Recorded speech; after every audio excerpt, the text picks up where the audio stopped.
வணக்கம். இன்றைய முக்கிய செய்திகள். அரியங்குப்பம் கொம்யூன் பூரணாங்குப்பம் கிராமத்தில் எழுந்தருளி உள்ள அருள்மிகு ஸ்ரீ அங்காள பரமேஸ்வரி அம்மன் ஆலயத்தின் மயான கொள்ளை பிரம்மோற்சவ விழா கடந்த மாதம் கொடியேற்றத்துடன் துவங்கியது. இதில் தொடர்ந்து 8 நாட்களாக சுவாமி வீதி உலா, ரணகளை உள்ளிட்ட நிகழ்ச்சிகள் நடைபெற்று நேற்று மாலை மயான கொள்ளை விழா நடைபெற்றது. இதில் அலங்கரித்து வைக்கப்பட்டிருந்த தேரில் அங்காளம்மனின் உற்சவம் நடைபெற்றது.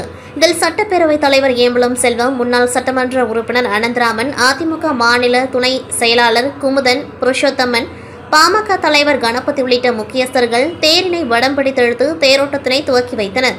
மேலும் நடைபெற்ற விழாவில் பக்தர்கள் பலர் பழங்கள், காய்கறிகள், தானியங்கள், சில்லறை காசுகள் உள்ளிட்டவைகளை கொள்ளையிட்டு தங்களது நேர்த்தி கடன்களை செலுத்தினர். மேலும் இவ்விழாவில் ஆயிரக்கணக்கான பக்தர்கள் கலந்து கொண்டு சுவாமி தரிசனம் செய்து வழிபட்டனர். இந்நிகழ்ச்சிக்கான ஏற்பாடுகளை ஆலய நிர்வாக குழு அதிகாரி, விழா குழுவினர் மற்றும் கிராம பொதுமக்கள் செய்திருந்தனர்.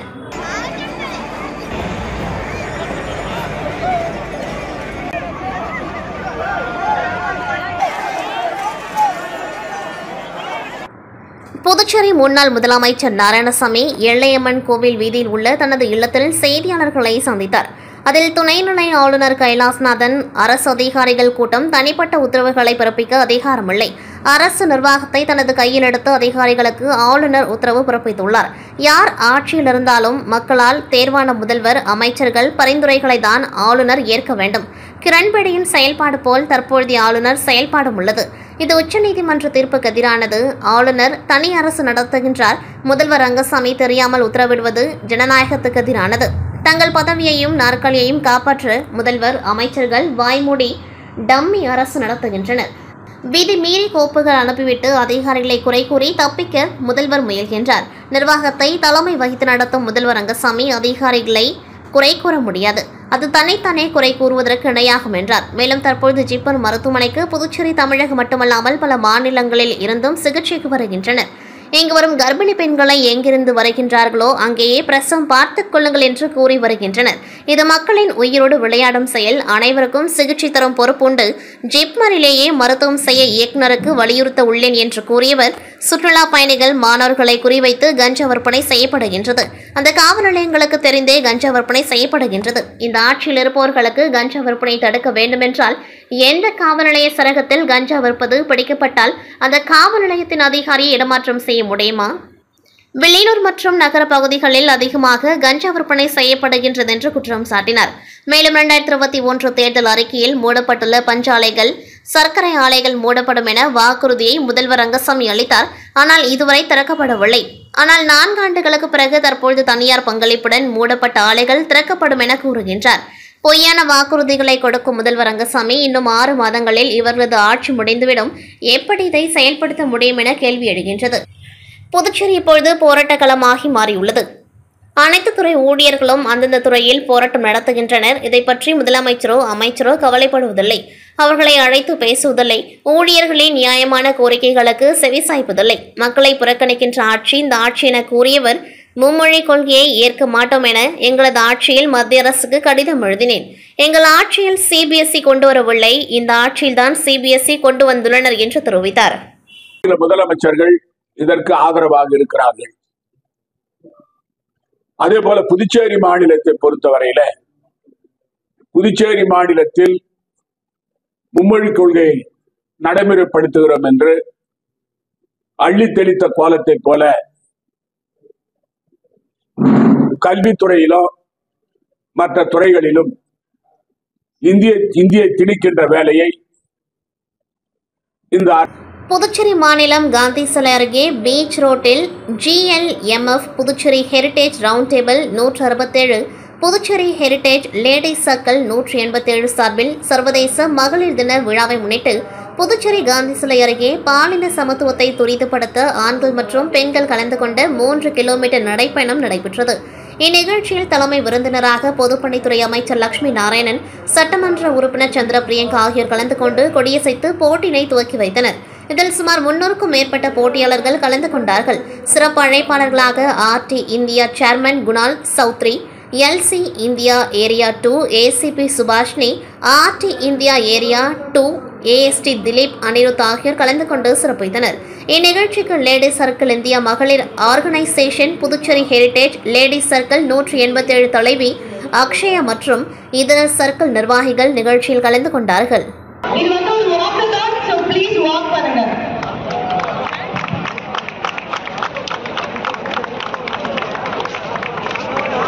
புதுச்சேரியில் அனைத்து ரேஷன் கார்டுதாரர்களுக்கு இலவச அரிசி வழங்கப்படும் என அரசு அறிவித்தது.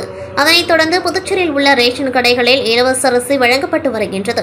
அதன்படி ஊசுடு சட்டமன்ற தொகுதிக்குட்பட்ட ரேஷன் கடையில் இலவச அரிசியை தொகுதியின் சட்டமன்ற உறுப்பினரும் ஆதிதிராவிடர் நலத்துறை அமைச்சருமான சாய்ஜி சரவணகுமார் கலந்து கொண்டு வழங்கி வருகின்றார்.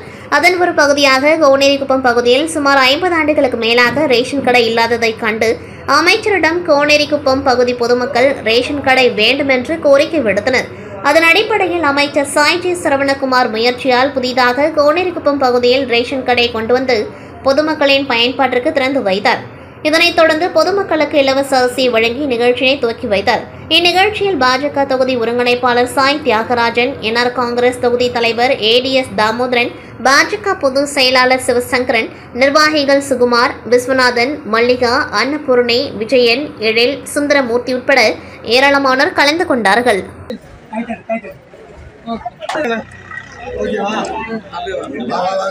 மார்ச் 8 உலக மகளிர் தினத்தை முன்னிட்டு உழவர்கரை தொகுதி மக்களுக்கான குறைதீர்க்கும் புகார் பெட்டி அமைக்கும் திட்டமானது சசிபாலன் பாசறை மகளிர் அணி பொறுப்பாளர் மார்கரெட் அவர்கள் தலைமையில் உழவர்கரை தொகுதியின் மக்கள் சேவகரும் வழக்கறிஞருமான சசிபாலன் அவர்கள் முன்னிலையில் நடைபெற்றது. இந்த திட்டத்தின் மூலம் தொகுதியில் உள்ள பொது பிரச்சனைகள் எதுவாயினும் இந்த புகார் பெட்டியில் புகாராக எழுதி போடலாம். அவ்வாறு அளிக்கப்படும் புகார்களுக்கு உடனடி நடவடிக்கை எடுக்கப்படும் என்று வழக்கறிஞர் சசிபாலன் அவர்கள் உறுதியளித்தார். இந்நிகழ்ச்சியில் சசிபாலன், பாசறையை சார்ந்த மகளிர் மற்றும் பாசறை நிர்வாகிகள் பெருந்திரளாக கலந்து கொண்டார்கள்.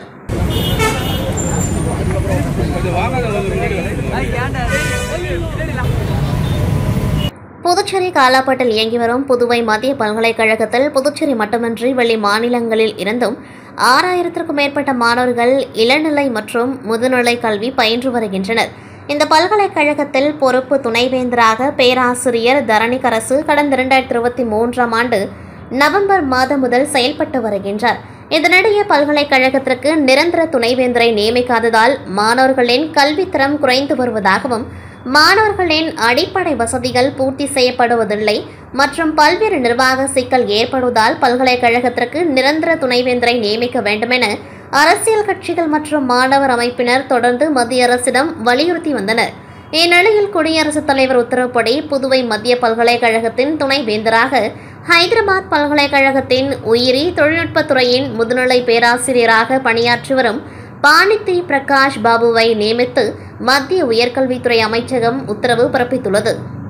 புதுச்சேரி அடுத்த பூரணாங்குப்பம் கிராமத்தில் ஜோதி சிலம்ப குருகுலம் நடத்தி வருகின்றார் ஜோதி செந்தில் கண்ணன். பல்வேறு விதமான சிலம்பம், யோகா, கரளாக்கட்டை மற்றும் பயிற்சியும் நடத்தி வருகின்றார்.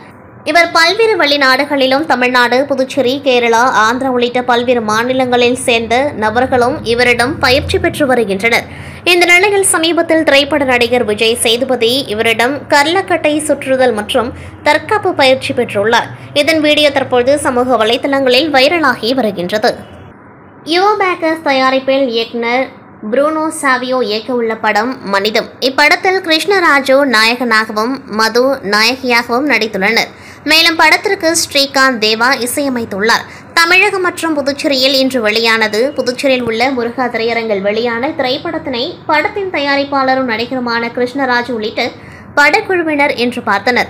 இதனையடுத்து செய்தியாளரிடம் பேசிய படத்தின் தயாரிப்பாளரும் நடிகருமான கிருஷ்ணராஜு, மக்கள் அனைவரும் மனிதநேயத்துடன் இருக்க வேண்டுமென்று மைய கருத்தை அடிப்படையாக கொண்டு எடுக்கப்பட்ட இந்த படத்திற்கு ரசிகர்கள் நல்ல வரவேற்பை கொடுத்துள்ளதாகவும், அனைத்து தரப்பு ரசிகர்களும் இப்படத்தினை பாராட்டியுள்ளதாகவும் தெரிவித்தார். மேலும் இந்த படத்தின் மூலம் வரக்கூடிய வருவாயில் 75% ஆதரவற்ற குழந்தைகளின் கல்வி செலவிற்கு வழங்கப்படும் என தெரிவித்தார். இத்துடன் செய்திகள் நிறைவடைகின்றது. நன்றி, வணக்கம்.